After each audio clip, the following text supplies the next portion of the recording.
What's up, everyone? Welcome to another episode of Bubblegum Connects. My name is Unami, and today we're in conversation with my best friend, Una Rams. Sorry, I was imagining applause in my head. It's like there's an audience. Just kind of give them time. Just to let it in, I get that. How are you doing today, bro? I'm good, man. How are you? Yeah, I'm good. It's good to see you, and it's good to be here. Always good to see you. Yeah. So I'm just gonna jump straight in. I think when they were talking about having this conversation, I was thinking, I know your story. I know your story very well because I've been a part of it for the past 5 years.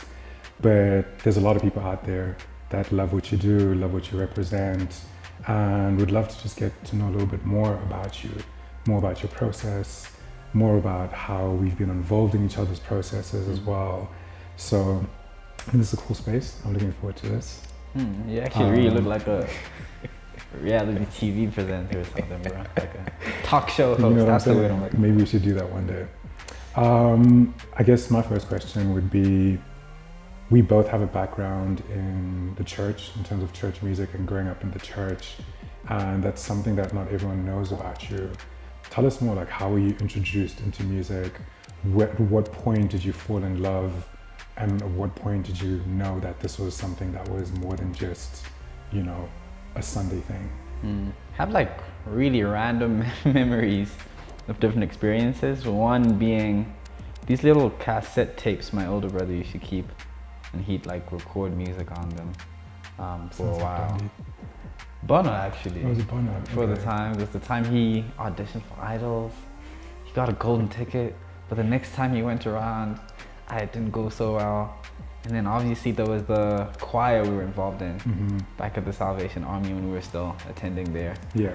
But I remember like being too young for the choir, and them telling me you're technically not supposed to be here. But I just keep on going back there. I was just gravitated towards it. And I think those were a lot of my formative years, like in music, and just understanding, there's different parts you can sing. This goes that way, and there's melody and this and that. But definitely, fast forward, I think I got more into the instrumental side when my parents established their own church. Because when Donnie was supposed to leave for varsity, I then had to like take his place as worship team leader and the pianist in the church.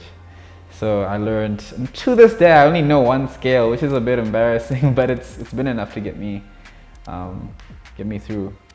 But yeah, like being in the church, I think there's that element of worship and music, and it not just being background noises, but definitely being a connecting force. Yeah, very intentional. Yeah, to this day I think with the music I make, and I'm sure with the music you're making, there's a certain layer there of feeling and emotion that we're putting out there, and that I feel like is very apparent, and people can catch on to it, so they feel it translates that way.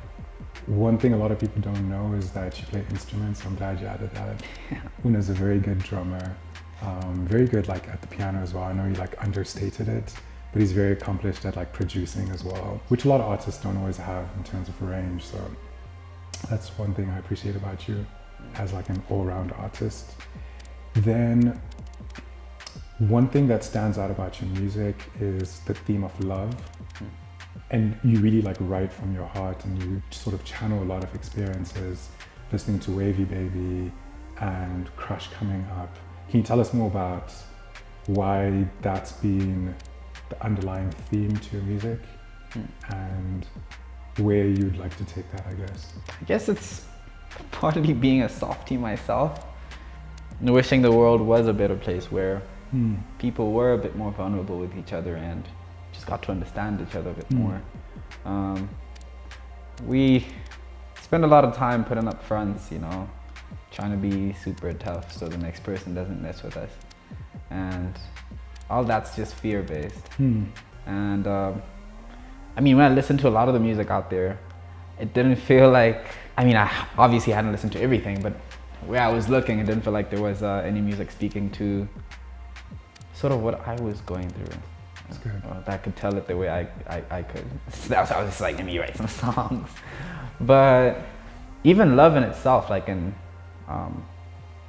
commercial media, it was sort of this raunchy, quick fix type thing, and that's not how I was raised, at least. So I think I just wanted a bit more innocence there.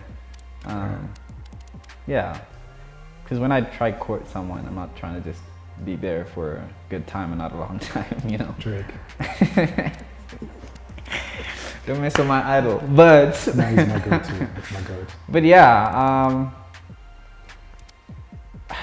a lot of times making music feels like a therapeutic process, and I mean there is lots to speak about. I think it's a challenge of mine now to speak about other things outside of relationships, but I circle back to that a whole lot because that's the part I think where I feel a lot more. It's good. I mean, I've heard you make songs and those could fit or qualify as diary entries. What's that experience like for you? I think music is my therapy as well, you just mentioned it. And so a lot of my writing is understanding my own experiences and understanding my most intense experiences, which more often than not end up being relationship experiences or friendship experiences centered around love. So that's normally a theme as well.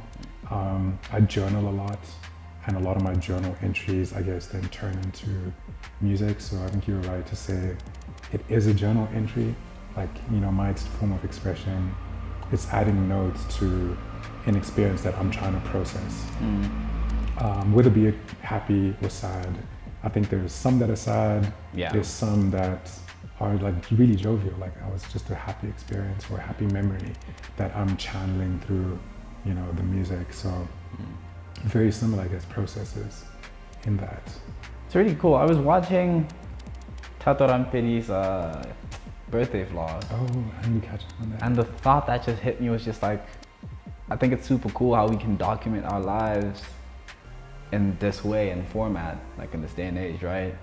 And when I try to draw parallels with like the music in my life, it's just been like, whoa, I can think back to where my life was at. Yeah.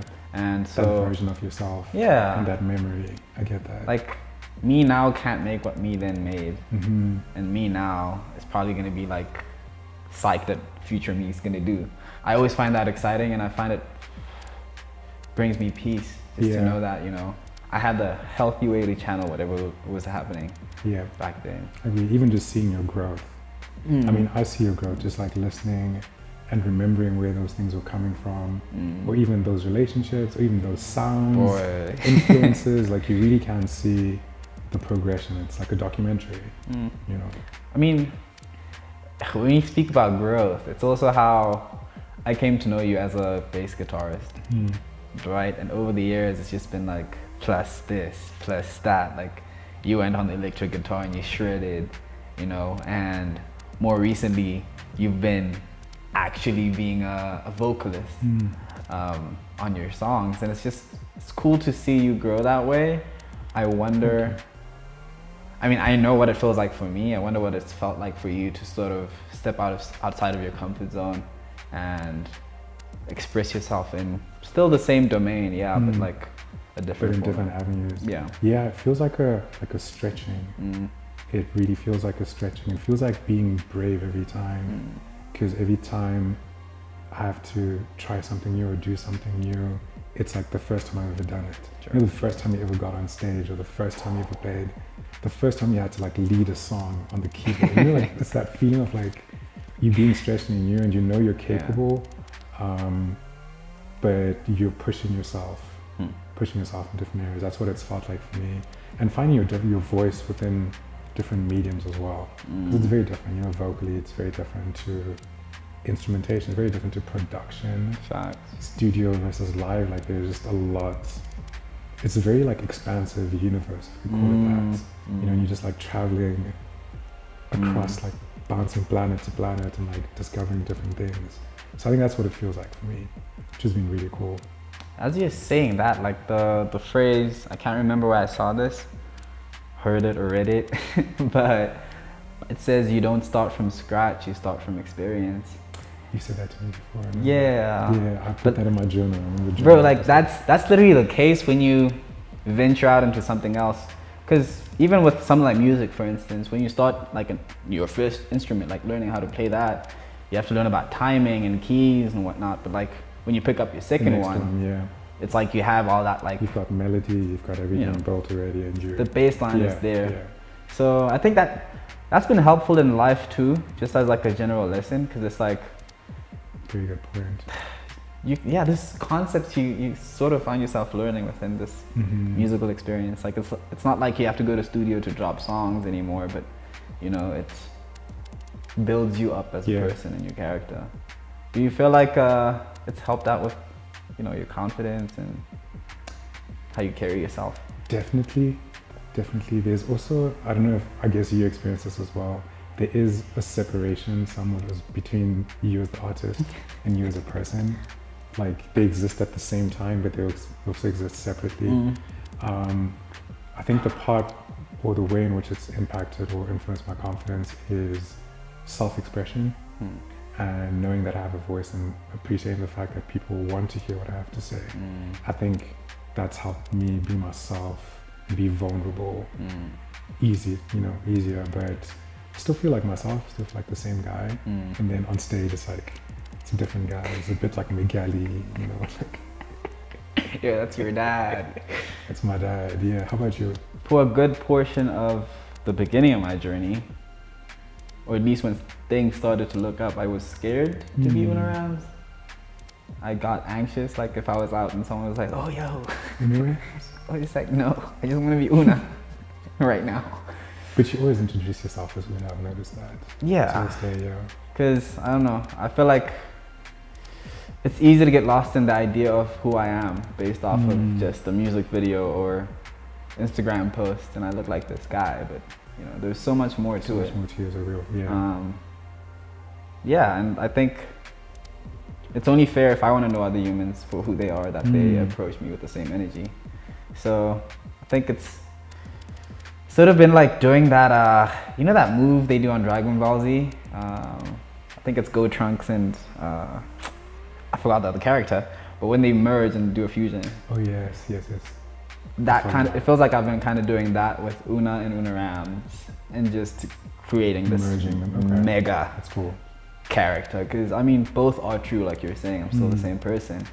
But you know, there's like a quiet, shy, I won't say too much side of Una that I don't want too much. Like reserved. You know? And Unami would be like, bro, nah. Yeah. You know what I'm saying? So it's like, I'm sounding very Sasha Fierce right now, which I'm trying to avoid, but... Or like Kanye uses. You know, but like, getting to embrace what the music's done for me and who I've been before that. And yeah, I think it's just more and more realizing the things I want that I have, I want that I don't have, and things I don't want that I don't have, so I can do the pruning and searching. That's good. Where it's necessary, One of the questions I had, because I guess people maybe don't know the full process because we haven't seen it play out, but if you'd be open enough to share just about Wavy Baby and its transition into the next project and the project following that, because I think I've been a part of that, especially Wavy Baby. You know, like I printed that canvas, because that was a very special and impactful moment for me, being a part of that and seeing where it went and what it did, and even just the stories we told in those moments. There was a lot of like power in that room. There was a lot of honesty and like relationship and journey together in that room when we made those songs. And then, you know, obviously they get released, and that's like a totally different thing because other people's interpretations, you know, play into that. But yeah, can you speak about Wavy Baby, maybe even the project preceding that, going into, you know, just that progression? Because I find that very interesting. I really mess with that concept. So it's kind of cool how usually there isn't, or before this current period, right? I hadn't had any sort of like preconceived idea of, oh yeah, this is what I'm working on right now. Like it wasn't set beforehand. It was always kind of like just allowing myself to be the free reigning or free roaming artist. And going to studio expecting nothing, and whatever happens, happens. Yeah. And that was a process that happened, I think, over a year and a half or two. Until towards the end, then we were like, yo, we actually need to release a project. And that's where, or when, rather, the curator was turned on. And we had to go back into studio, select the songs that were gonna make the cut. And I remember going back and forth with Greg. Yeah, and that folder as well. You know, and all the songs. Having you and Jay and CT and Dundi in studio, and just like refining. It's really been dope. I feel like it allows you to breathe in a sense. You know, you're not chasing anything, but you're allowing yourself to catch. Usually as the artist, because the idea sounds great and it excites you, you get fixated on that, or you just like allow it to be that. And I mean, that's allowed. There's no real science to it. Yeah. I just happen to find myself revisiting my songs, and because I'm a bit selfish with releasing, I have something like a Disney vault now where I'll play things back from like 3-4 years ago, and it'll be like, we could tweak that or do that. Yeah, and like move that. So it's like a constant period of like improvement. Yeah. But yeah, with Baby Baby, the concept had existed. Was that the concept that existed for a while? I just remember being in my res room. Yeah. So when they said we need a project, I just pulled my phone out. And it feels like that's always been the case. You know, there's these ideas, and when structure or action needs to happen, yeah, you kind of pull them. Yeah, yeah, I get there's that. already a place to pull from. So it's been cool. It's been cool. To be a bit critical, I think a little more structure wouldn't hurt. In the That's sense fair. that, you know, I don't want to be in a position where I'm not releasing anymore. I mean, a certain part of it was by choice. You chunk wasn't. But I'm at the point where I'm itching now to release, you know? Get it out. I'm not even trying to be a perfectionist about it. I just want people to hear what I've heard in my head. Yeah. Because certain songs and moments exist at that point in time, you can't release them 2 or 3 years later. Yeah. Because you're just not really that person anymore, or it doesn't relate to you anymore. You know, so I do think there's value in releasing things that are true to you in that moment. And that moment can last however long. I mean, Wavy Baby was a good from like 2015 through to 17, like those 3 years. Then Crush has been post Wavy Baby, you know, till now. Oh, I'd say last year. Yeah, because even with Crush, I mean, there's songs that were written about someone that's not even in my life anymore. But they're still so beautiful in themselves. And like we're saying, they're like little landmarks of my journey through life. So there's a time I didn't want to play them because they reminded me so much of those days. It's so relatable, yeah. And then it becomes, oh wait, if that's happening, you need to heal. Because that's your work of art. How are you gonna be hurt by your own work of art? You know, it's crazy because like life goes in this loop or cycle again, and you find those songs becoming relevant. Yeah, and like the next phase. You know, I get that. and it's like a full circle again. But yeah, like I think everything in its right time. I've been trying to teach myself that it's not always A1, but you know, for the most part. That's good. That's good. And I guess next conversation we could have, or the next topic would be on collaboration, because that's a big one, right? You realize as you on your journey that not everyone can be J. Cole. Like we actually features. that for me is so mind blowing, bro. Because having journeyed and been a part of people's journey and like even my own journey, collaboration brings so much into the space. For you, where do you start? How do you decide, you know, who becomes a part of your journey and who do you let into your space? At what times do you open up? At what times do you know, bring it in a little bit more? How does that work for you? I really don't want to sound corny and say energies, but energies. Remember when I tried to describe people as colors? Yeah, I remember that analogy. I still feel like that a whole lot. Like artists can be like flavors or colors, and there's a certain one that will work with another one. Yeah, you know, that's great. And been going to various restaurants recently, so you know, you come across a menu, you're just like, I wouldn't have paired that together, but you know, I will try it. Kind of bangs. So that's kind of my approach. I think before anything else, I step away from being the artist and I'm just a fan. That's great. And loving what you're doing is gonna help me. Man, it's gonna make me wanna do something with you, you know? And the funny or weirdest part is I've always just been, or always wanted to be, the artist people want to work with. In your journey, you realize you're not alone. And I guess in having conversations with people and knowing them as people, you relate so much that it's just so easy to gel. It translates, yeah. Work and studio, yeah. Like everything just flows organically. I know what you mean. So there's definitely some collaborations I would have been like, what would that sound like? And not believe they would have happened, and when they happened, it was just like, spot on. It was really good, yeah. For instance, I guess, I remember being in grade, could be 6, could be 7, and my older sister was studying for her exams, so she wasn't allowed to be on her phone. So she had me like, you know, hit guys back on her mix it for her. Before WhatsApp even, bro, like. No, I remember mix it. Mix it days. And she was doing that, and on the side, like, the background noise, she was just, bro. Hey, I'm 31. Age review. But yeah, she plays some Black Coffee.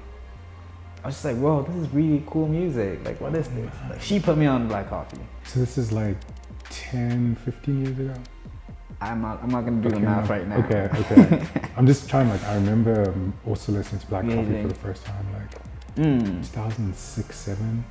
When it was still like a house, like, yeah, that's crazy. Bro, so it was that, but it's a super full circle moment. It was just like, that's cool music. I got into a little house phase like in grade 9. Until I had to stop because I just heard this really weird deep house song. But meeting the dude, I just said the dude.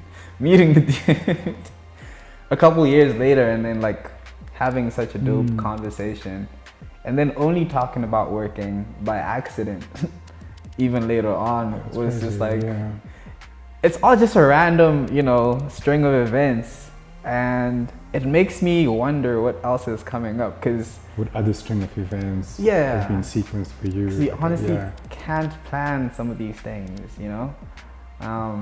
So that gets me excited, a bit nervous, but mostly excited. I mean, I think it's a super cool full circle moment. Right? Like, you can remember being like, I love this artist, to the point where like you met that artist, to the point where you like got to work on an international stage with that same artist. Which is like, that's a really, like, I think for me, I love looking at full circle moments because it kind of shows that you are where you're meant to be at that point in time.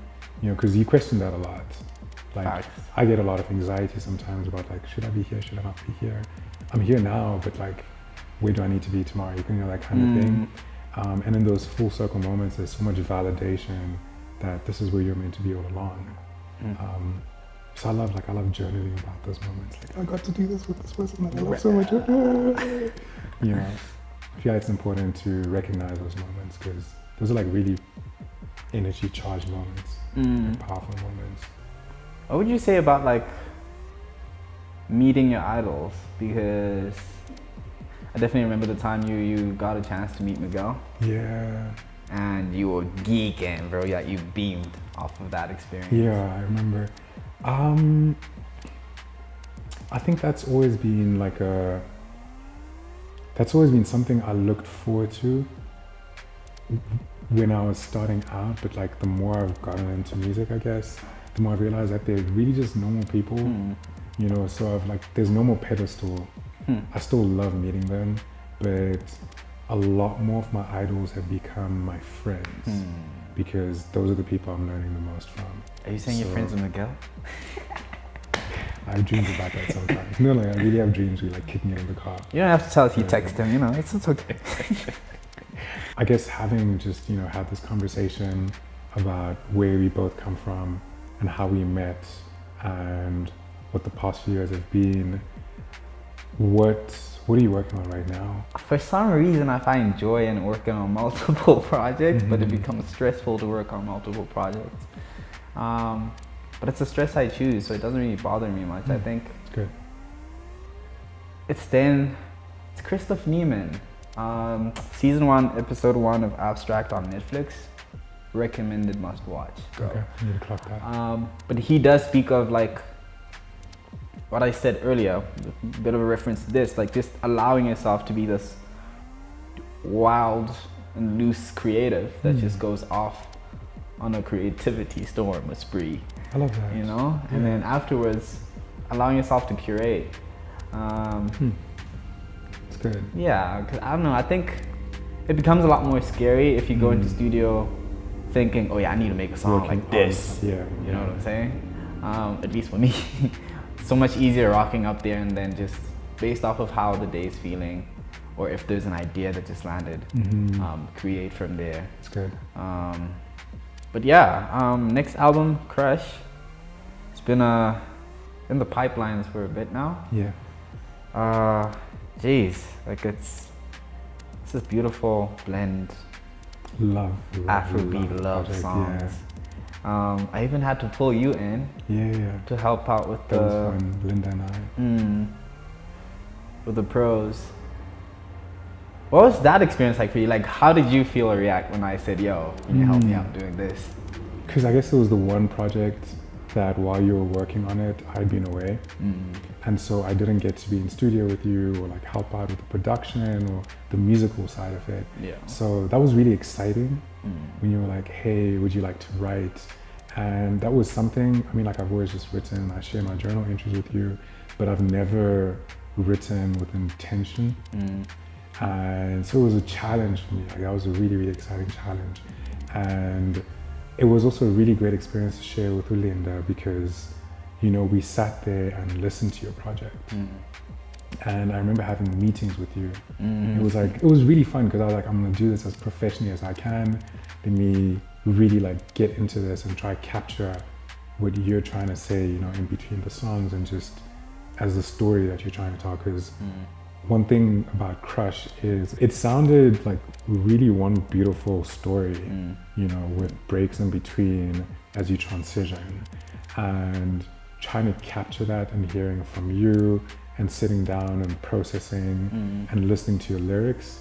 And then I think it felt like our job was to create like the catchphrases, you know, or like if I was like a reporter for CNN, you know, and this thing had just happened behind me and I'm like, I'm reporting here live, you know, like that's literally what I had to do for every song, you know, just like give a quick segment and a breakdown.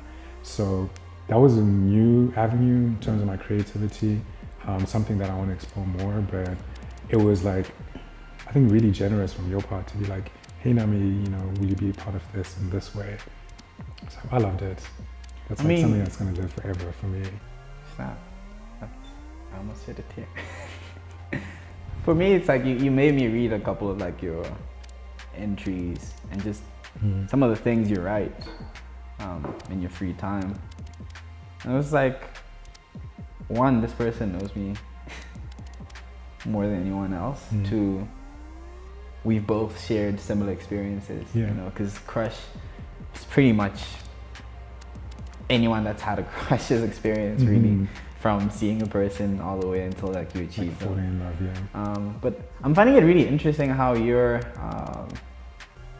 what your take is on the prose you wrote, because you say it's like reporting or like compressing everything that's happening, but for me it felt very much like extensions and bridges between the songs. So I could say something in a song,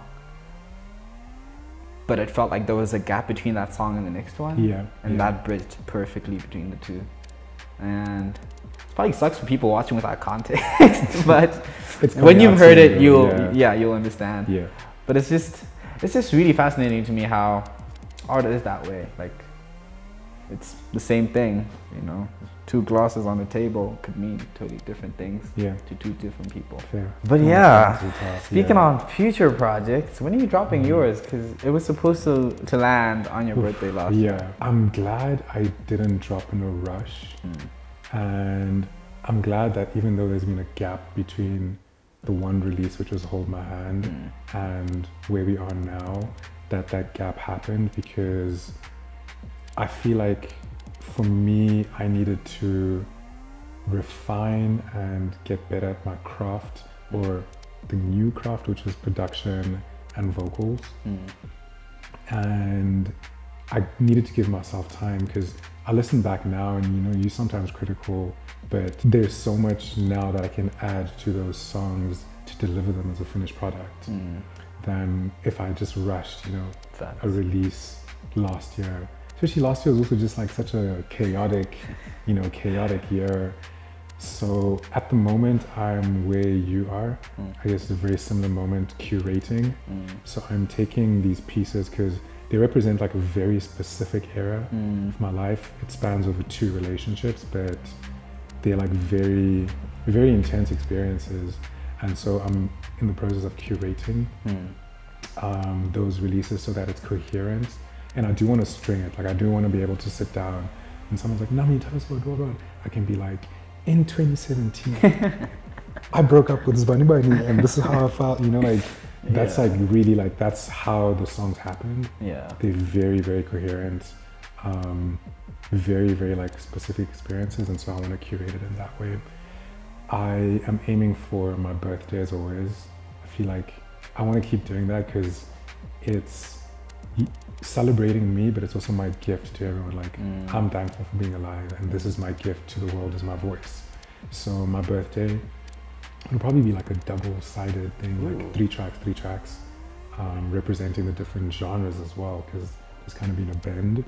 But my birthday is what I'm committing to, and the name and everything is still up in the air. And I think a lot of the songs people have started to hear, you know, as I post clips, as I perform, because the songs are finished, I guess, you know, just waiting to release now. So it's gonna be my birthday. Then after that, we'll see. I've been enjoying production. It's really what I've been doing lately. I've also let go of everything that happened in terms of those experiences with those songs. So that's also gonna make it easier to release. I think if I'd released it at that point in time, I hadn't let go of those experiences. They were still happening as well. You know, so now I can like let it go because I've healed from those experiences. Okay, they weren't all bad. So healed and acknowledged, I think maybe is a better word. So yeah, that's me. And for you? Looking past Crush, I guess. Crush is gonna be the story of how see someone came from a really bad place, and I'm finally feeling feelings I never thought I'd be able to feel again. Achieving that crush. The boyfriend material dives into, oh, we're here now, we're together. And honeymoon phase comes and goes. Now we have to deal with each other. And it's just so funny. It really is just so funny. We have to be careful what we speak into our lives now. Let's just make songs about being rich, you know, going to the countryside or something, like being on yachts, bro. Manifest that. But yeah, diary entries for days, but the beautifulest.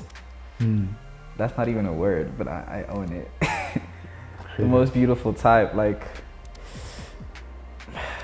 I just can't wait for the world to hear it. That one's more outside the domain of just one genre, and I don't know. It's still like Forming. a couple layers outside the core. Mm-hmm. Because I feel like I make nerd music that people would probably play in sci-fis that I never released. But everything else, yeah, it's there. Okay. But yeah, I'm very excited about those steps, and I think we've set really dope and high goals for ourselves. Yeah, agree. Which can get a little scary, but would it be worth it if it wasn't?